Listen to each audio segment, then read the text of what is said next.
अब बढ़ते हैं अपने अगले बुर्ज की तरफ, जो कि है बुर्ज असद, और आपको बयान करेंगे कि इनका 11 से 20 अगस्त का ये इशरा इल्म नजूम की रोशनी में क्या कुछ बयान करने जा रहा है। वो अफराद जो 23 जुलाई से 23 अगस्त के दौरान पैदा हुए हैं वो बुर्ज असद के तहत आते हैं। इसके अलावा वो अफराद जिनको अपने दुरुस्त तरीके पैदाइश मालूम ना हो मगर उनका नाम मीम से शुरू होता है तो भी बुर्ज असद के तहत आते हैं। इस अरसे की 12 तारीख से शुरू होने वाला वक़्त बुर्ज असद वालों के लिए इस हवाले से भी बेहतर रहने जा रहा है कि पिछले अरसे से जो मरकरी की रेट्रोग्रेशन हुई थी, उसकी वजह से जो माली मामलात के हवाले से डिसीजन कुछ गलत ली थी या फैसले कुछ गलत लिए थे, अब उसकी रेट्रोग्रेशन खत्म हो रही है और वो इस्तकामत की शक्ल इख्तियार कर रहा है 12 अगस्त से, जिसकी वजह से अब इन माली मामलात के हवाले से दुरुस्त फैसले लेते हुए नज़र आएँगे। और इसी तरह वो अफ़राद जो स्टॉक मार्केट, क्रिप्टो करेंसी या डिजिटल करेंसी में ट्रेडिंग कर रहे हैं, वो भी इन मामलात के हवाले से बेहतर डिसीजन लेते हुए नज़र आएँगे। अगर आप कारोबार के पेशे से वाबस्ता हैं, तो भी अल्लाह के फज़ल व करम से इन फैसलों में बेहतरी देखने में आएगी।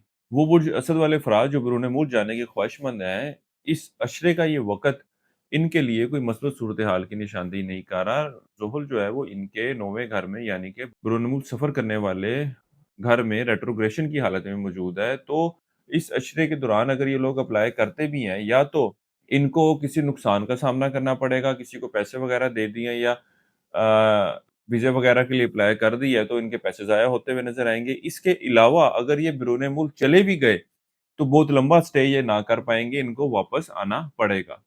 इस अरसे का ये वक़्त आपकी सैर-व-तफ़रीह के लिए जाने को तो ज़ाहिर कर रहा है, लेकिन वो भी अपने शहर के अंदर अंदरूनी सफ़र करना भी आपके लिए इतना कोई मौज़ू नहीं है, आपके लिए परेशानी की वजह बनता हुआ नज़र आ रहा है। इसके अलावा इस अशरे के वक़्त के दौरान आपकी औलाद से वाबस्ता तवक्कुआत भी पूरी होती हुई नज़र आएँगी। इश्क-ओ-मोहब्बत से वाबस्ता अफ़राद की भी आपसी ताल्लुकात में बेहतरी आती हुई नज़र आ रही है। वो अफ़राद जो इन मामलात को रिश्ते की शक्ल देना चाहते हैं, इन मामलात के हवाले से बात करना या फ़ैसला लेना आपके लिए इतना कोई मौसर साबित ना होगा। मामलात जो हैं वो आपके मुखालफत में जाने के ज़्यादा इम्कानात नज़र आ रहे हैं। किसी भी मस्बत काम का आगाज़ करना चाहते हों, तो इस अशरे की 13, 17 और 18 अगस्त का वक़्त आप लोगों के लिए बहुत बेहतरीन रहने वाला है। इस अरसे के लिए एक वज़ीफ़ा आपको बता रहा हूँ, या अल्लाह या सलाम हो या अल्लाह। 3 तस्बीह आपने ऐसी करनी है रोज़ाना इशा की नमाज़ के बाद, और अपने मामलात में बेहतरी के लिए दुआ करें। इसके अलावा इस अशरे के दौरान हस्बे तौफ़ीक गंदुम बतौर सदक़े के तौर पर देते रहें।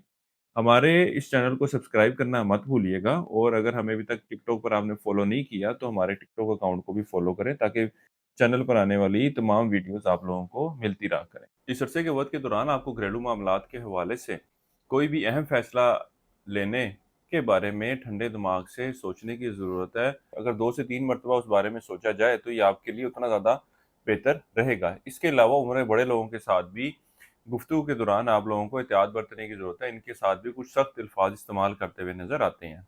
मुलविसा अफराद को इस अशरे के वक़्त के दौरान अपने मुखालफिन और साथ काम करने वाले लोगों की तरफ से भी कुछ होशियार रहने की ज़रूरत है। ये भी आपको नुकसान पहुँचाने की कोशिशों में मसरूफ़ नज़र आते हैं। इस अशरे का वक़्त आपकी सेहत में कुछ छोटी-मोटी खराबी की निशानदेही कर रहा है।